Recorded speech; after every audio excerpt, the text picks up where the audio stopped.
Hi everyone, welcome to NEET physics channel. Gravitation का short one हम जो है डिस्कस कर चुके हैं। ये हमारा शॉर्ट टू है और ये जो ग्रेविटेशन है ये 11th का चैप्टर है और शॉर्ट टू है ये। इसमें रिमेनिंग पोर्शन जो है हम ग्रेविटेशन का डिस्कस करेंगे। इसमें हम ग्रेविटेशन को कंप्लीट कर देंगे। तो 2 शॉर्ट में हमने ग्रेविटेशन को कंप्लीट किया है यहाँ पे। तो ये बहुत ही इम्पोर्टेंट है। सारे फार्मूलाज सारे कॉन्सेप्ट्स इसमें जो है कवर्ड हैं। 2 से 3 क्वेश्चन हर साल नीट में आते हैं इससे। तो ये जो है अपना बहुत अच्छा हो जाएगा अगर हम इसी 2 शॉर्ट को हम रिवाइज कर लेते हैं अच्छे से और शॉर्ट नोट बना लेते हैं सारे फार्मूलाज का। तो हम जो है उसको बार बार देख के फार्मूला लर्न करके क्वेश्चन प्रैक्टिस करके हम जो है ग्रेविटेशन को अच्छा कर सकते हैं। तो देखिए अब हम स्टार्ट करते हैं। इसमें सबसे पहला टॉपिक है ग्रेविटेशनल पोटेंशियल एनर्जी। इसमें ग्रेविटेशनल पोटेंशियल एनर्जी का जो फार्मूला होता है वो होता है -G m1m2/r। ठीक है। अब देखिए ग्रेविटेशनल पोटेंशियल एनर्जी जो है, gravitational potential energy of a system more than 2 particles, 2 particle से ज़्यादा का अगर सिस्टम है तो उसका ग्रेविटेशनल पोटेंशियल एनर्जी क्या होगा। तो इसमें जो है 3 पार्टिकल सिस्टम का हम देख रहे हैं। तो यहाँ पे हो जाएगा U system equal to U12 plus U13 plus U23। ठीक है। पेयरिंग में होता है, M1 M2 माना जाता है। पहले 1 और 2 को एक सिस्टम एक पेयर मान लेंगे, फिर 1 और 3 को एक पेयर मान लेंगे, उसका पोटेंशियल एनर्जी लिखेंगे, फिर 2 और 3 मास को एक पेयर मान लेंगे और उसका लिखेंगे। तो नंबर ऑफ पेयर्स यहाँ मान लो 3 था तो 3 बना था पेयर। अगर मान लो यहाँ पे पार्टिकल 3 था तो 3 पेयर बना है, ये 1 2 3। लेकिन अगर मान लो 4 5 10 रहे नंबर ऑफ़ पार्टिकल्स तो हम वहाँ पे नंबर ऑफ़ पेयर्स कितने बनेंगे कैसे पता करेंगे। तो उसके लिए एक फार्मूला है, number of pairs equal to n into n minus 1/2। इससे हम जो है उसका पता करेंगे। n है number of particles, number of particles कितने हैं उसमें। ठीक है। तो यहाँ पे नंबर ऑफ़ पेयर्स ये बनेंगे n into n minus 1/2। n क्या है, नंबर ऑफ़ पार्टिकल्स। ठीक है, उस सिस्टम में कितने पार्टिकल्स हैं। ठीक है। अब देखिए gravitational potential energy of mass and earth system क्या होता है। तो U इक्वल टू होता है -GMEM/RE एट द सरफेस। ठीक है। U equal to -GMEM/r। Small r above the surface होता है और यहाँ पे स्मॉल r का वैल्यू होता है RE प्लस H। RE है radius of earth plus H जो है हाइट। तो हमारा जो स्मॉल r होता है वो distance from centre of earth होता है और H जो है height from surface of earth है। ठीक है। इस तरह से अब देखिए हमारा एक जो है स्पेशल केस है यहाँ पे कि कोई भी अर्थ सरफेस से किसी भी मास पार्टिकल को ऊपर ले जाना है किसी हाइट पर, और वो उस मास को इनिशियल ये पॉइंट है, फाइनली इसको यहाँ पे ले जाना है। ठीक है। तो H हाइट तक ले जाना है तो उसमें कितना वर्क हमें करना पड़ेगा वो हम यहाँ पे देख रहे हैं।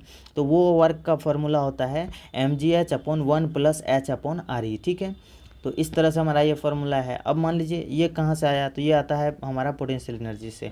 वर्क डन इक्वल टू क्या होता है, change in potential energy. Change in potential energy होता है U final minus U initial. If H is very very less than RE then हमारा H/RE होता है लगभग 0। तो हमारा ये work done equal to mgh हो जाता है। ठीक है। इस तरह से अगर मान लीजिए H जो है वो RE रेडियस ऑफ अर्थ के बराबर है तो यहाँ पे हमारा फार्मूला, इसी में आप जो है H की जगह पे RE पुट करेंगे तो आपको पता चलेगा कि work done equal to mgRE/2 निकल के आएगा। ठीक है। तो इस तरह से हमारा ये हो गया। अब देखिए नेक्स्ट टॉपिक इसमें हम देख रहे हैं एस्केप वेलोसिटी को। एस्केप वेलोसिटी जो है वो होता है VE इक्वल टू √2gm/r। ये एस्केप वेलोसिटी का फॉर्मूला है। ठीक है। अगर मास कांस्टेंट है तो हमारा जो एस्केप वेलोसिटी है वो √r के क्या होता है, इन्वर्सली प्रोपोर्शनल होता है। Escape velocity inversely proportional to √r होता है। ठीक है।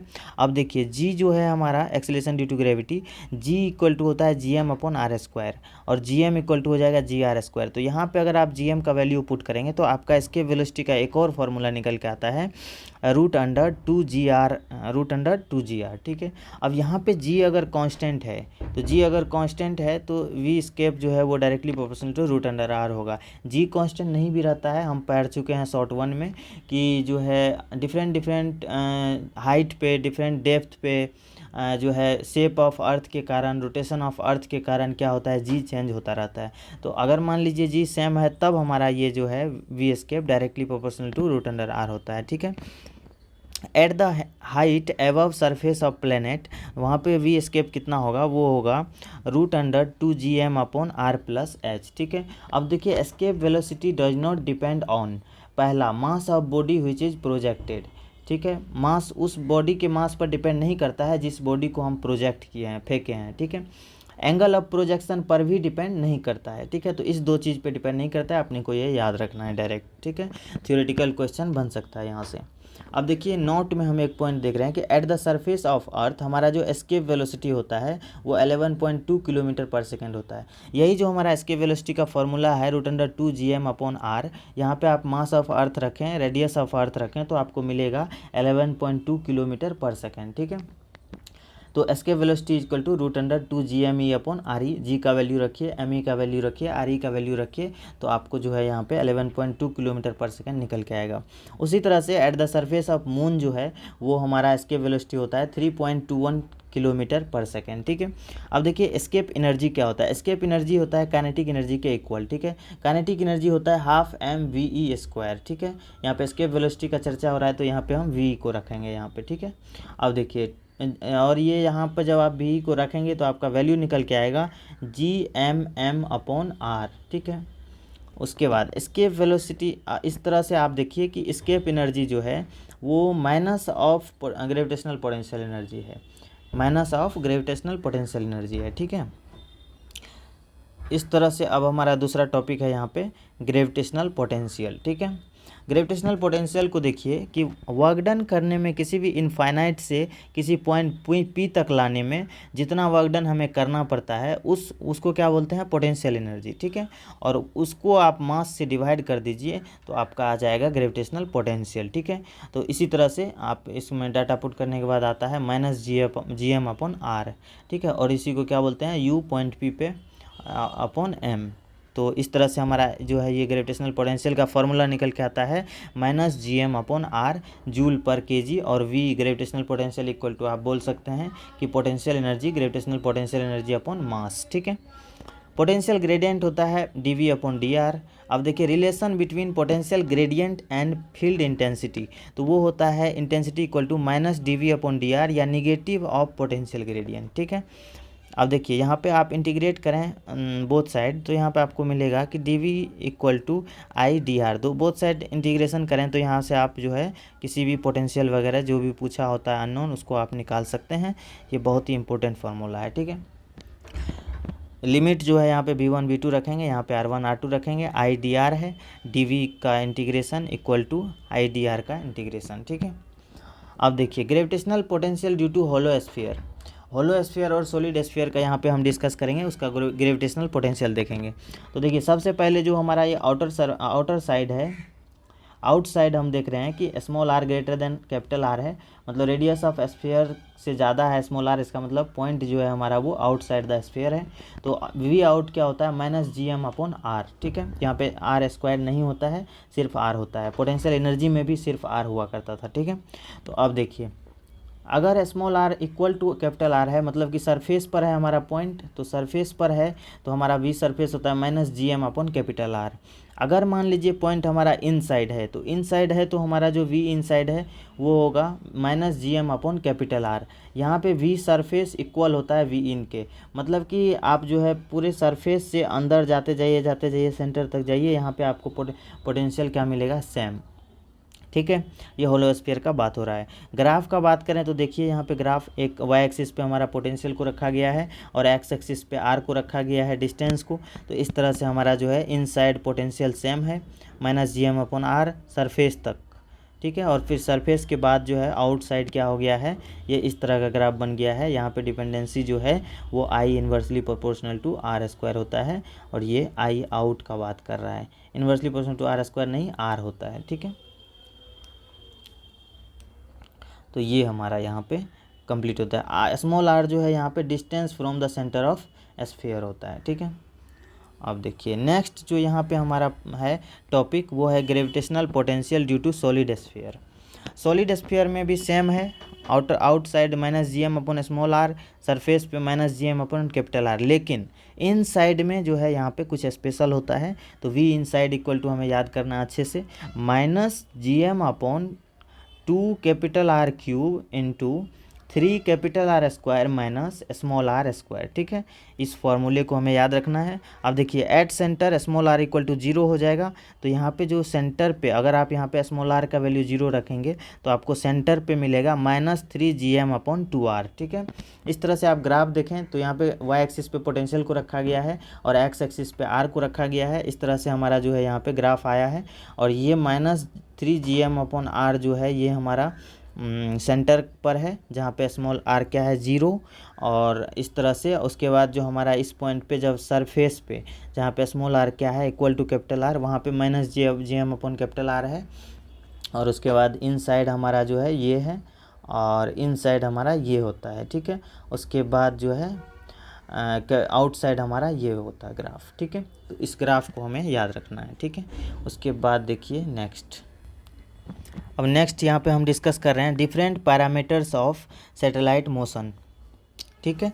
सैटेलाइट के मोशन का डिफरेंट पैरामीटर्स यहाँ पे हम लोग डिस्कस करेंगे। सबसे पहला पैरामीटर्स होगा ऑर्बिटल वेलोसिटी। ऑर्बिटल वेलोसिटी में आप लोग देखें कि इसका ऑर्बिटल वेलोसिटी का फॉर्मूला होता है √gm/r। r होता है यहाँ पे distance from centre of planet, ठीक है। अब ऑर्बिटल वेलोसिटी में यहाँ पे स्मॉल r को अगर हम रेडियस ऑफ प्लेनेट की टर्म में लिखें तो हमारा क्या हो जाएगा gm/r + h। h जो है हाइट ऑफ सरफेस होगा, हाइट अबव द सरफेस, और सरफेस तक जो है उसका रेडियस होगा। तो पूरा जो स्मॉल r है वो हमारा r + h होगा यहाँ पे, ठीक है। तो हमारा जो यहाँ पे कैपिटल R है radius of planet, small r है distance from the centre of planet, ठीक है। तो फॉर अ सैटेलाइट यहाँ पे दो फार्मूला हमें याद रखना है, VO = √gm/r और VO = √gm/r + h, capital R + h, ठीक है। अब देखिए for a satellite very close to earth surface, जब अर्थ सरफेस के वेरी क्लोज है तो यहाँ पे VO क्या होता है, ऑर्बिटल वेलोसिटी क्या होता है √g/r। अब यहाँ पे आप r का वैल्यू रखें, g का वैल्यू रखें तो आपको मिलेगा ऑर्बिटल वेलोसिटी = 8 km/s। अब देखिए relation between orbital velocity and escape velocity, वो होता है escape velocity = √2 times of orbital velocity, ठीक है। अब देखिए kinetic energy of escape velocity equal to होता है 2 times of kinetic energy of orbital velocity, ठीक है। तो escape kinetic energy equal to होता है 2 times of orbital kinetic energy, ठीक है। अब देखिए टाइम पीरियड होता है हमारा दूसरा पैरामीटर, ठीक है। दूसरा पैरामीटर टाइम पीरियड है। टाइम पीरियड इक्वल टू होता है 2π√r³/gm, ठीक है। इसमें आप जो है इसका डिपेंडेंसी देखें तो t² जो है डायरेक्टली प्रोपोर्शनल टू r³ है। इस पर हमारा न्यूमेरिकल बनता है, अच्छा तो ये बहुत इंपॉर्टेंट है और ये फार्मूला डायरेक्ट पूछा भी गया है, ये relation t² directly proportional to r³, ठीक है। तो for a satellite very close to earth surface, यहाँ पे टाइम पीरियड हो जाता है t = 2π√r/g। इसमें आप जो है सारा डाटा पुट करेंगे, रेडियस ऑफ अर्थ पुट करेंगे, g का वैल्यू पुट करेंगे तो आपको यहाँ पे 84 मिनट निकल के आता है, ठीक है। अब देखिए नेक्स्ट जो हमारा यहाँ पे है energy associated with satellite motion. तो एनर्जी है यहाँ पे kinetic energy equal to gmm/2r, ठीक है, gmm/2r, ठीक है।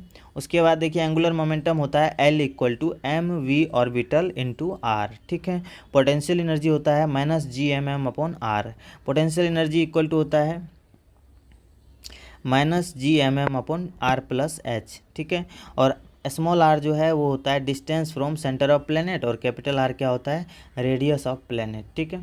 इस तरह से आप देखें कि टोटल एनर्जी इक्वल टू होता है -gmm/2r और इस तरह से equal to minus kinetic energy equal to potential energy by 2, ठीक है।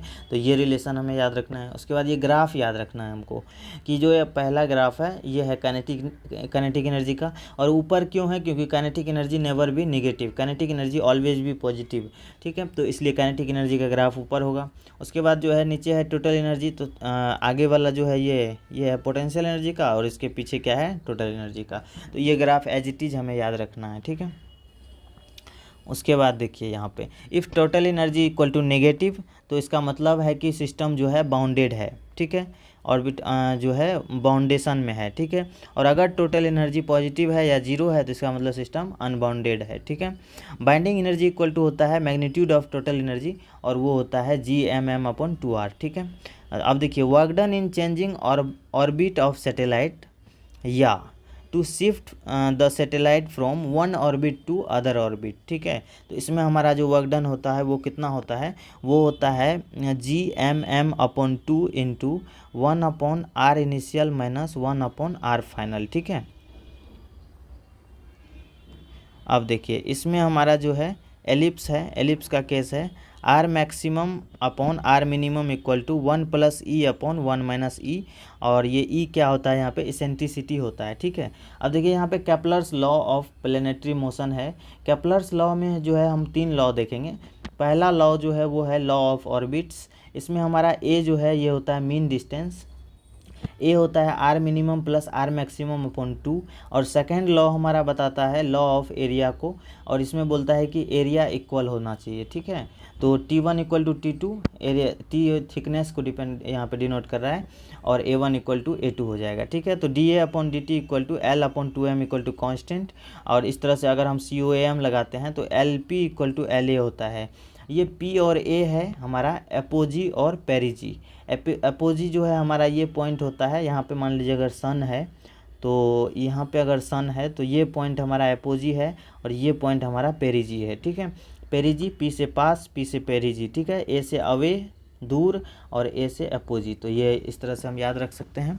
उसके बाद देखिए ये बताता है कि VP/RP = VA/RA, और इसका मतलब है कि रेडियस अगर कम होगा तो वेलोसिटी क्या होगा, ज़्यादा, मतलब कि V जो है इन्वर्सली प्रोपोर्शनल टू रेडियस होता है, ठीक है। अब देखिए R maximum upon R minimum equal to VP/VA = 1 + e/1 - e, इसको आप लोग डायरेक्ट याद रख लेंगे, ठीक है, और ये रिलेशन याद रख लेंगे, ठीक है। VP/RP = VA/RA, ठीक है। और V जो है इन्वर्सली प्रोपोर्शनल टू R होता है, ये भी याद रखना है, क्योंकि रेडियस कम होगा तो वेलोसिटी ज़्यादा होगा। तो यहाँ पे देखिए सन से इसका रेडियस क्या है, पेरिजी का कम, तो इसका वेलोसिटी क्या होगा यहाँ पे ज़्यादा, और एपोजी का रेडियस क्या है ज़्यादा, तो यहाँ पे वेलोसिटी क्या होगा, कम, ठीक है। अब ये होता है हमारा A, यहाँ पे डिनोट किया हुआ है देखिए, और A है मीन डिस्टेंस, ठीक है। तो A = हमको पता ही है कि R minimum plus R maximum upon 2 होता है, ठीक है, ऊपर। उसके बाद देखिए थर्ड लॉ होता है law of periods. Law of periods कहता है कि T² directly proportional to A³, ठीक है, और T directly proportional to R minimum plus R maximum की पावर 3/2। A का वैल्यू ऊपर से ला के नीचे रख दिया है, और उसका जो है यहाँ पे रिलेशन बोल दिया है कि डिपेंडेंसी जो है T² का डायरेक्टली प्रोपोर्शनल टू A³ है, और T का directly proportional to R minimum plus R maximum के पावर होल के पावर 3/2 है, ठीक है। तो इस तरह से हमारा जो है ये हुआ। उसके बाद जो है हमारा यहाँ पे शॉर्ट 2 भी कंप्लीट हो गया, और यहाँ पे हम ग्रेविटेशन को कंप्लीट कर चुके हैं। ग्रेविटेशन हमारा 2 शॉर्ट में कंप्लीट हो चुका है, बहुत बड़ी बात है, रिवीजन करने के लिए बहुत ही बेस्ट है ये, और 2 शॉर्ट में हम रिवीजन करेंगे। शॉर्ट नोट बना लेना है आपको, और क्वेश्चन प्रैक्टिस करना है max to max. Short note को बार बार रिवाइज करके फॉर्मूला लर्न करना है, कॉन्सेप्ट लर्न करना है, PYQ करें। PYQ बहुत ज़्यादा इंपॉर्टेंट होता है, इसमें सारे फार्मूलाज कवर हैं, सारे कॉन्सेप्ट कवर्ड हैं, एक भी फार्मूला या कॉन्सेप्ट मिसिंग नहीं है। तो पूरी की पूरी ग्रेविटेशन आपका जो है सिर्फ 2 शॉर्ट में रिवाइज हो चुका है, ठीक है। तो इसीलिए इसको देखें, और ग्रेविटेशन का क्वेश्चन भी आप लोग अब प्रैक्टिस कर सकते हैं, ठीक है। तो थैंक यू सो मच।